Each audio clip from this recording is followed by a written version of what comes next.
Economic Advisory Council to the Indian Prime Minister has stated a growth target of 6.4% in fiscal year 2014, and your own target is at 6.2%. Do you think any numbers above 6% is just an adjustment?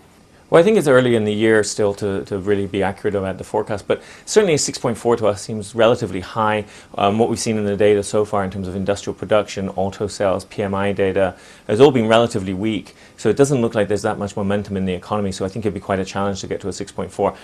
Our estimate right now is around 6.2, but we do see pretty significant downside risks to that forecast, so it could actually come in even lower than that. What do you think of India's gold and oil import bill, given what's happening with commodities globally? Yeah, I certainly think in the region, India is probably the biggest beneficiary from this decline in global commodity prices that we've seen recently. Our estimates suggest that around a $10 decline in the price of a barrel of oil or a $300 decline in the price of gold per ounce, both of those would generate around 0.5% of GDP improvement in the current account deficit. And we expect this year that the gold and oil prices stay kind of where they are now, maybe increase a little bit later in the year as the global demand picks up, but certainly should be a lot less than the last fiscal year. So that will help India's current account position.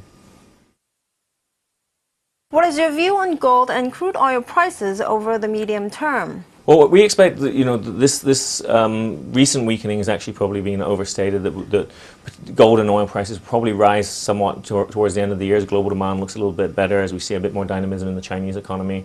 So we're guessing that by the end of the year, gold prices will be around $1,500 per ounce, and the Brent oil price will be around 110. What is your expectation from the RBI in terms of how much more easing do you expect, and when could we see results in the investment cycle?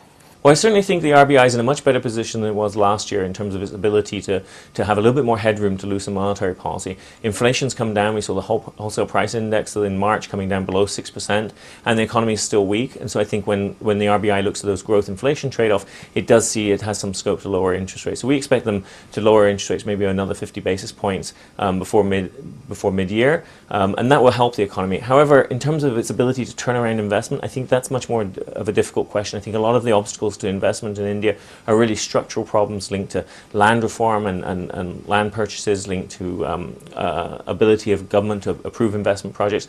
And I think these things really need to be solved before you really see a decisive turnaround in investment. Lower interest rates will help, but they're only going to help on the margin.